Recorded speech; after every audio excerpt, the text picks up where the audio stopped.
આ છે અમરેલી જિલ્લાના ખાંભાનું ચતુરી ગામ.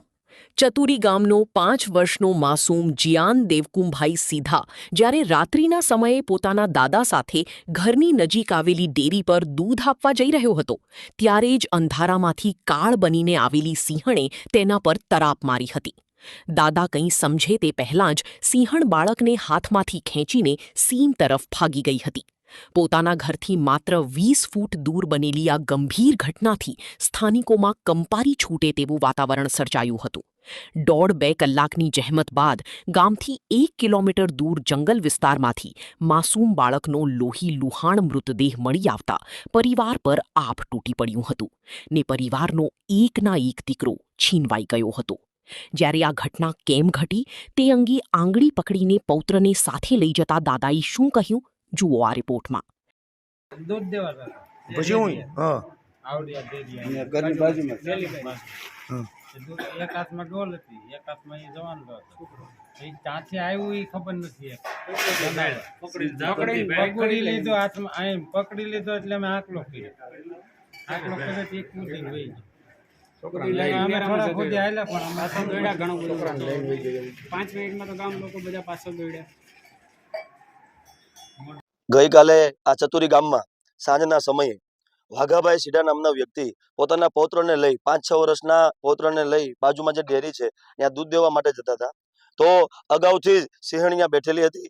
બરાબર, સિંહણે આવી અને હુમલો કર્યો અને બાળકને નજીકના જંગલમાં ખેંચી લઈ જઈ અને બાળકને ફાડી ખાધેલ છે. આ ગંભીર અતિ અઘટિત ઘટના છે.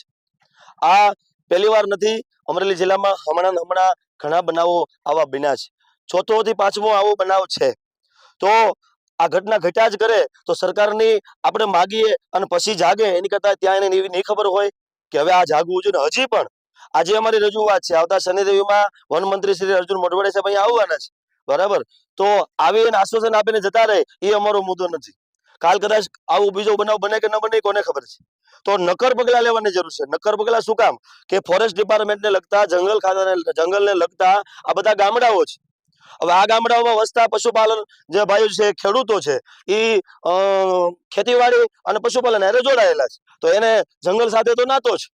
બરાબર, તો આ હાવજો જે છે પશુ વન્ય પ્રાણી છે એ જંગલમાંથી બહાર નીકળી જાય છે.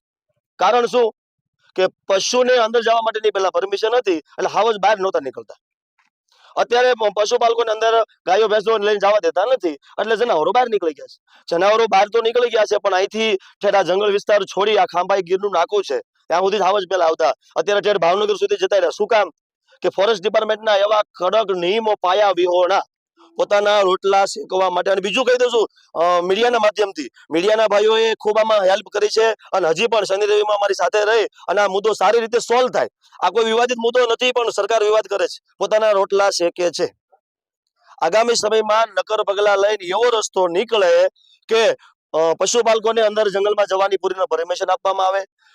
વન્ય પ્રાણી જે બહાર નીકળી ગયા છે એને જંગલની અંદર લેવામાં આવે. અમુક જગ્યાએ તાર ફેન્સિંગ કરવામાં આવે. રેલવેને તકલીફ હતી તો કેટલા કરોડો રૂપિયાના ખર્ચે ત્યાં રેલવે ટ્રેક ઉપર જાળી નાખી. તો અહીંયા પણ થઈ શકે. બરાબર. અને બીજું, તુલસીયામ રેન્જમાં અને જ્યાં જંગલ વિસ્તાર છે એમાં સોશિયલ મીડિયાના માધ્યમથી અને પ્રેસ મીડિયાના માધ્યમથી બીજું કહું છું, તમે જાગજો અને બધાને જગાડજો.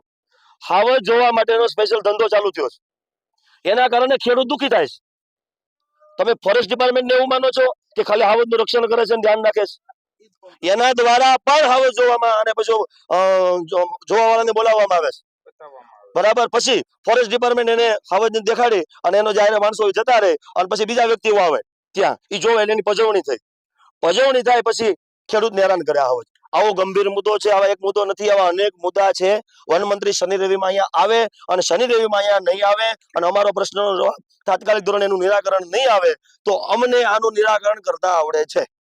સરકાર શ્રી આનું નિરાકરણ નહીં કરે તો અમને જંગલમાં જઈ અને વસવાટ કરતા પણ આવડે છે. સરકાર કે એમ અમારે કરવાનું નથી. આ ગંભીર મુદ્દો છે. હવે જાગી જાવ, તમને ભગવાન નહીં છોડે. આ ખેડૂત દુઃખી છે, એની હાય તમને લાગી જાય. પીવા પાણી તમને નહીં મળે, મરી જાઓ આમદમ.